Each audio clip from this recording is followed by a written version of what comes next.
خدا را اپنے آپ کو بے چین نہ کرو، بے قرار نہ کرو، بے سکون نہ کرو، رب کی یاد میں آ جاؤ، درود و سلام میں آ جاؤ، نعت کے حسن میں آؤ، تلاوت کی دنیا میں آؤ، سجدوں کے نور میں آؤ، آؤ کبھی کھول کے دل مسجد کی صفائیاں کریں، آؤ آؤ نہ کبھی کوئی بوڑھا دادی نانی دادا ان کے پاس بیٹھ کے پیر دبا کے اللہ کو راضی کریں۔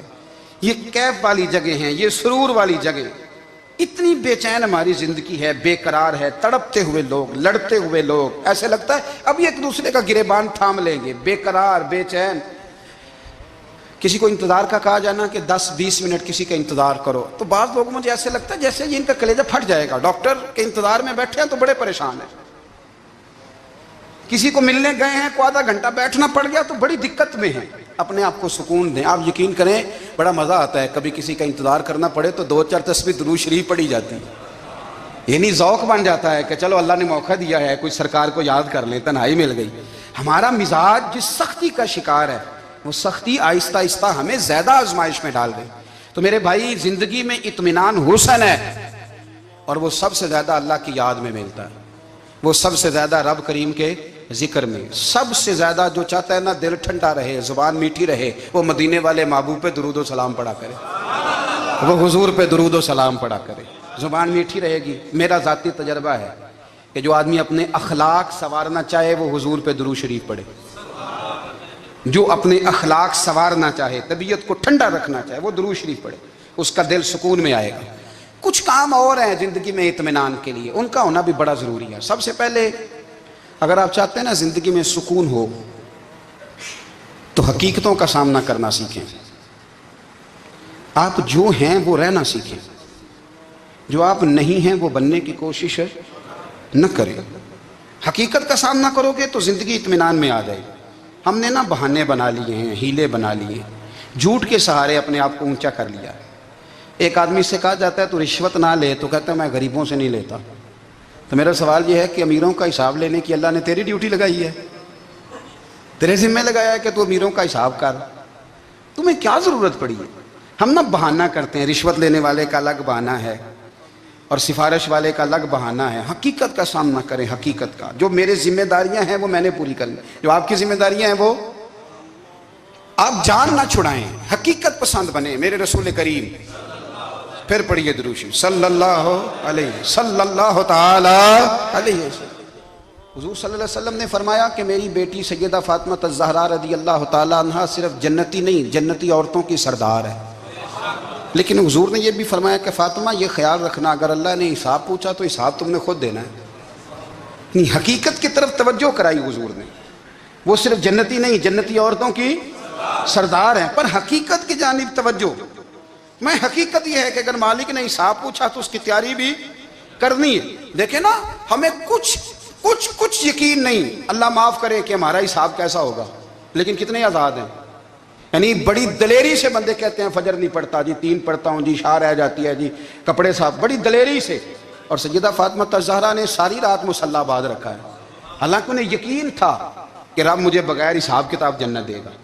حقیقت کا سامنا کریں، جو حقوق آپ کے ہیں وہ آپ نے ادا کرنے ہیں، جو ذمہ داریاں ہیں وہ ذمہ داریاں ہیں۔ دیکھیں نا، حضرت موسیٰ کلیم اللہ علیہ السلام کے پاس اسرائیل روح نکالنے آئے تو حضرت موسیٰ نے تھپڑ مارا، آنکھ نکال دی، واپس گئے۔ اللہ انہوں نے تو جلال فرمایا ہے، کہا موسیٰ علیہ السلام سے کہیے بیل کی پشت پر ہاتھ رکھیں، جتنے بال ان کے دست مبارک کے نیچے آئیں گے اتنے 1000 سال ان کی عمر بڑھا دی جائے گی۔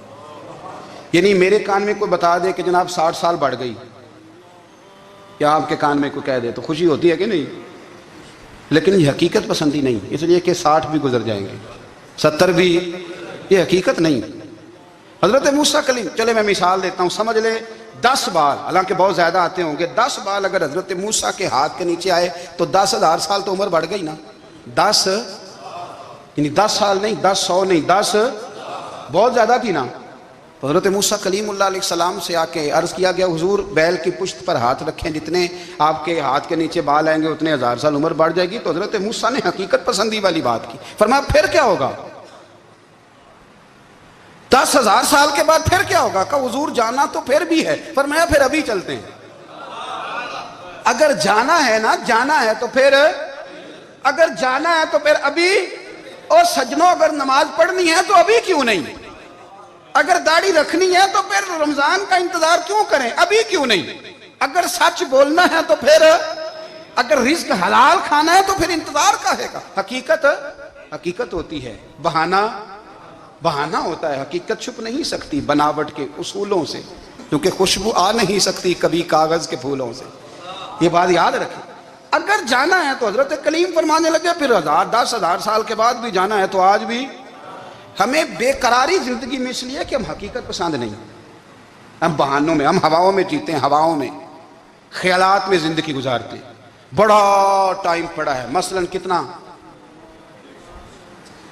کتنا میرے رسول کریم صلی اللہ تعالیٰ علیہ وآلہ وسلم نے ایک دن صحابہ سے فرمایا تمہیں حیا نہیں آتی؟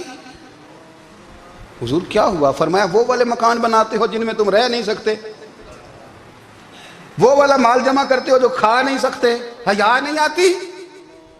عرض کی حضور حکم کریں تو محبوب فرمانے لگے جوتے کا ایک تسمہ بند کرتا ہوں تو سوچتا ہوں دوسرا بند کرنے سے پہلے موت آ جائے گی، ایک سانس اندر جاتی ہے تو دوسرا آنے سے پہلے میں یاد کرتا ہوں کہ مجھے دنیا سے جانا ہے۔ تمہیں حیا نہیں آتی؟ وہ مکان بناتے ہو جن میں رہ ہی نہیں سکتے، وہ مال جمع کرتے ہو جو کھا، حقیقت پسند نہیں بھائی ہم۔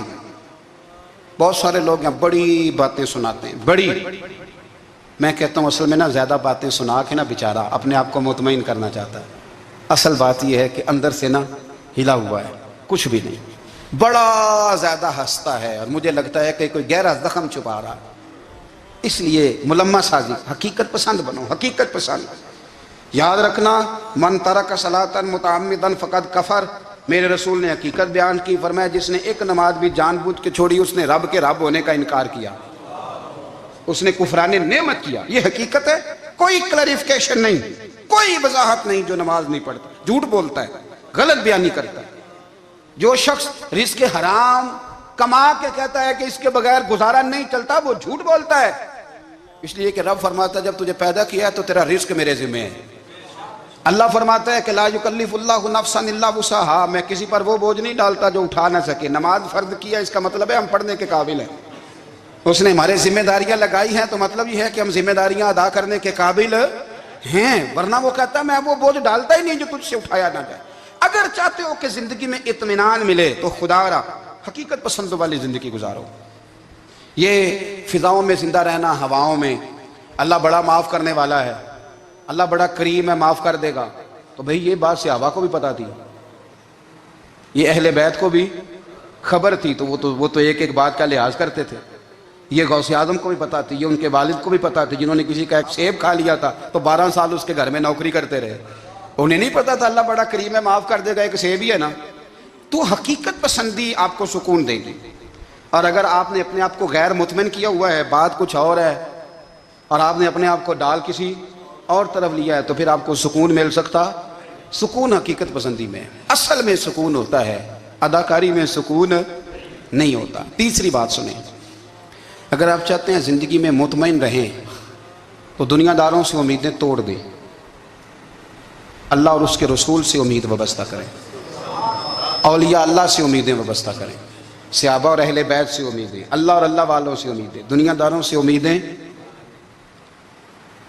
آپ کو پتہ ہے دنیا دار کی تباہی کب ہوتی ہے؟ جب انہیں خوش آمدی مل جاتی ہے۔ چودھری کا بیڑا اس وقت غرق ہوتا ہے جب اسے چودھری کہنے والے زیادہ ہو جاتے ہیں۔ سیٹھ صاحب اور نواب صاحب بیچارے تباہ تب ہوتے ہیں بھولے پن میں، جب ان کے دائیں بائیں ریلا ہوتا ہے سیٹھ صاحب کہنے کا، لوگ انہیں کھانا چاہتے ہیں، پیار ان کا نہیں ہوتا، ان کی جیب کا ہوتا ہے، محبت ان سے نہیں ہوتی، ان کی کرسی سے ہوتی ہے، ضروریات کا پیار ہوتا ہے، تباہ کر دیا جاتا ہے۔ ہماری ساری توقعات دنیا داروں سے وابستہ ہو گئی ہیں، ناراض نہ ہونا۔ پیروں نے، مولویوں نے، درویشوں نے، انہوں نے بھی سیٹ رکھے ہوئے جلسوں کی صدارت کرانے کے لیے، یعنی مذہبی جلسہ ہے، اس میں بہت زبردست پڑھے لکھے صاحب تقوی عالم کا خطاب ہے، اور کی صدارت وہ بندہ کر رہا ہے جس نے عشاء کی نماز بھی نہیں پڑھی، وہ بندہ صدارت کر رہا ہے، کیوں؟ اس لیے کہ اس نے ₹1,00,000 دیا محفل میں۔ خدا را دنیا داروں سے امیدیں چھوڑ دیں، ورنہ آپ کمزور پڑ جائیں گے، آپ کی امیدیں ٹوٹیں گی۔ کتنا کمزور ہے وہ شخص جو 2-4 ہزار کے لیے کسی بندے کی چاپلوسی کرتا ہے، اس کے پیچھے بھاگتا ہے، خوش آمدیں کرتا ہے، تھوڑے سے نوٹوں کے لیے۔